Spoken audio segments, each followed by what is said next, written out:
In today's video, we will be making some homemade pizza sauce as well as canning it to put away for a later time. So I hope you enjoy.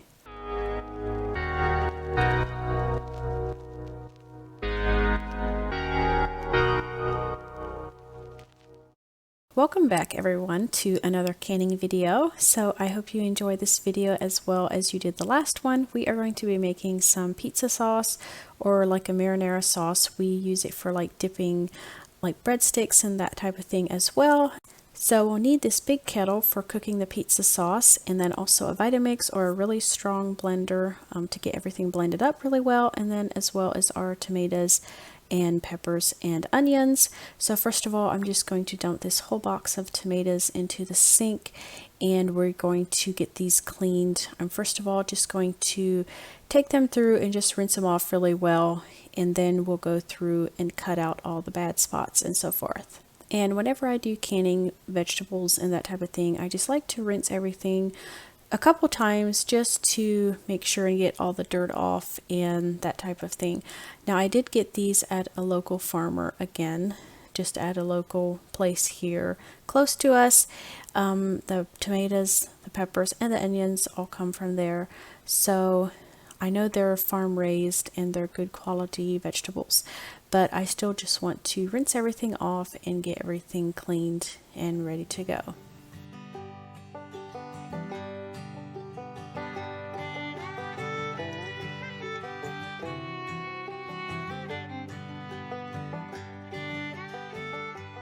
And then once we're done with that first rinse, I'm just going to go through again and just cutting out all like any bad spots, and then as well as the bottom of the tomato and the top where the stem is connected, just getting all that cut out. So we're going to go through here and do that.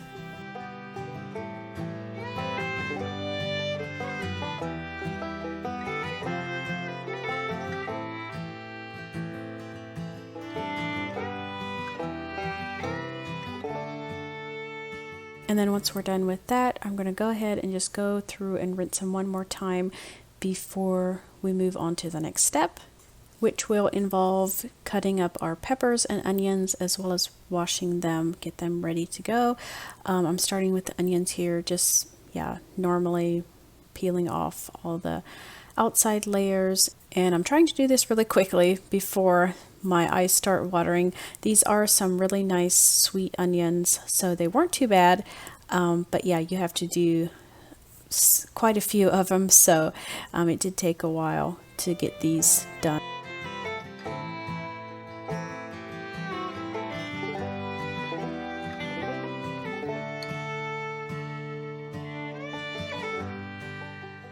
And then once the onions are done, we're going to do the peppers the same way. And I am going to chop these in half just to make it a little easier to go through the mixer. And I'll cut up the onions a little bit later before I put them through the blender.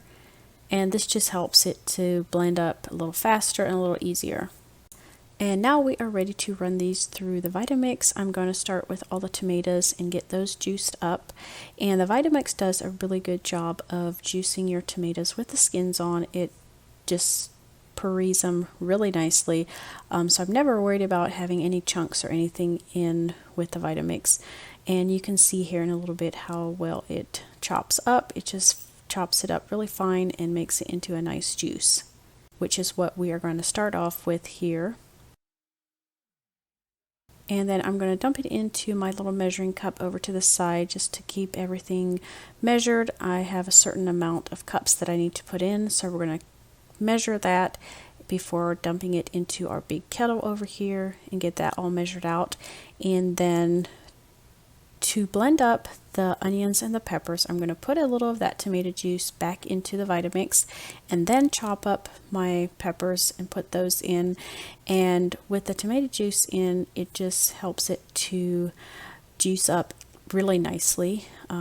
Adding a little juice in there just, of course, gets it a little head start on juicing up the peppers. And then I'm going to do the same with the onions as well. Just add a little bit of the tomato juice in first of all, and then dice up your onions, and then you're good to go.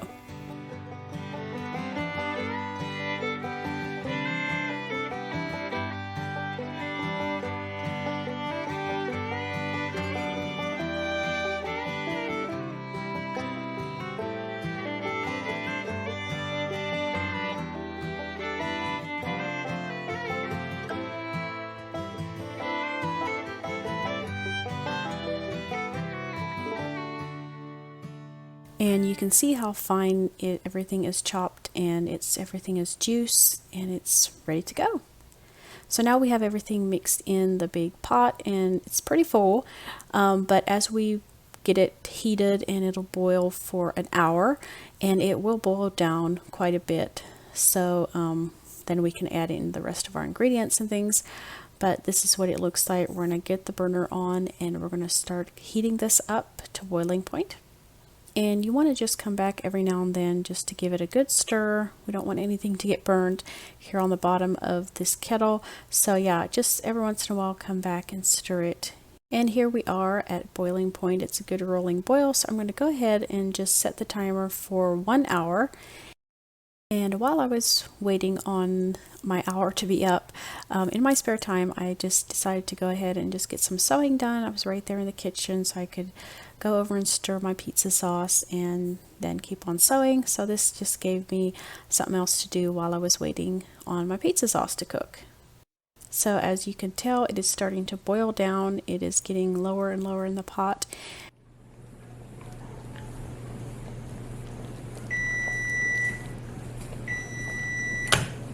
So now our hour is up, and we're going to go ahead and add in our oil as well as all our spices and things that we need to add in.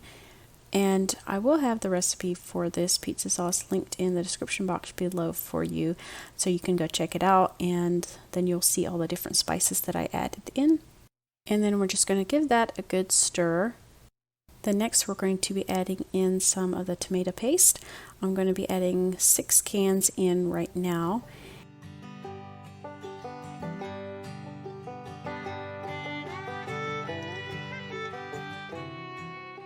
Then once we have that in, we're going to give that a good stir and then get it back up to boiling point. Now friends, please be careful. I'm not kidding. You will get burned if you don't protect your arms and your hands. I got these, they're like for grilling gloves, they're like heat resistant, and I thought these would work good for canning, for stirring, and I'll link them down below if you want to check them out. But just please be careful because of the thickened sauce now, since we added the the paste, it makes it a lot thicker, and it's going to, when it boils, it's going to go all over the place, and that stuff is hot. I got burned a couple times, and if I would have had some gloves, yeah, I could have protected myself a little bit better. So just please be careful because yeah, I don't want anyone to get hurt.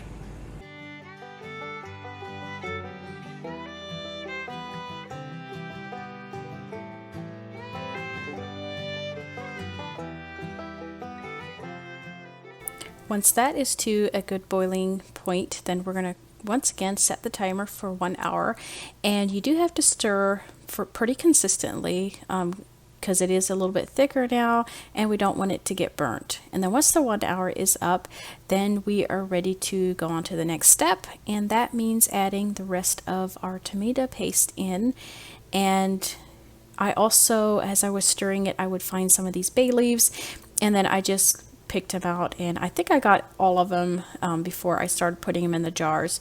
But if you see one, I just get them out because you'll pick them out once you do your once you put them in the jars anyways. So we're going to go ahead and mix in our tomato paste, and then we're going to start stirring that together.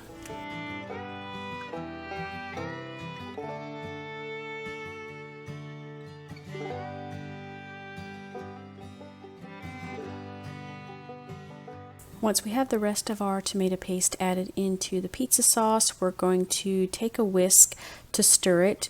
So this will give your arm a nice workout, mixing in all this tomato paste. So now it's ready to go. The pizza sauce is ready. It's nice and thick. You can see it's a nice consistency, and we're ready to put it in jars. And we're just going to go ahead and fill up all these jars. And this is really hot, so please be careful. Chloe, she was roaming around here right next to the pizza sauce, and I was getting a little nervous, so I told her she should probably watch from the other side of the counter.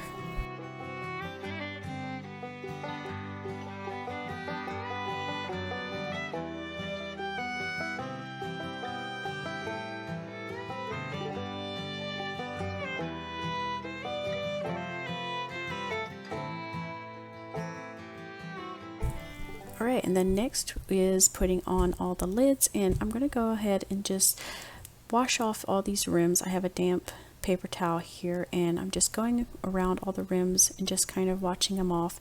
Some of the pizza sauce had gotten on the top, and also checking for any nicks or cracks in the jars, which will make so your jars won't seal. And Chloe was handing me the lids for these, so I'll get all these lids on, and then we're going to go ahead and put all the rings on as well. And the rings, you just want to tighten them up, you know, fairly tight, just nice and snug.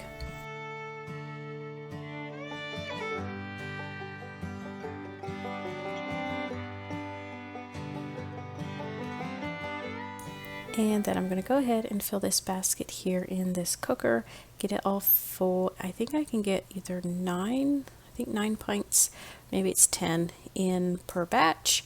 And then I'm going to lower it down into the cooker, and then we're going to fill it up with water, and I'm going to fill it all the way till the jars are covered, and then turn on the burner and just keep an eye on it until it's boiling. And then once you see it's a good rolling boil, and then go ahead and set your timer for 10 minutes, and then we're going to let it boil for 10 minutes, and then after the 10 minutes is up, you can turn off your burner, and then they're ready to get out.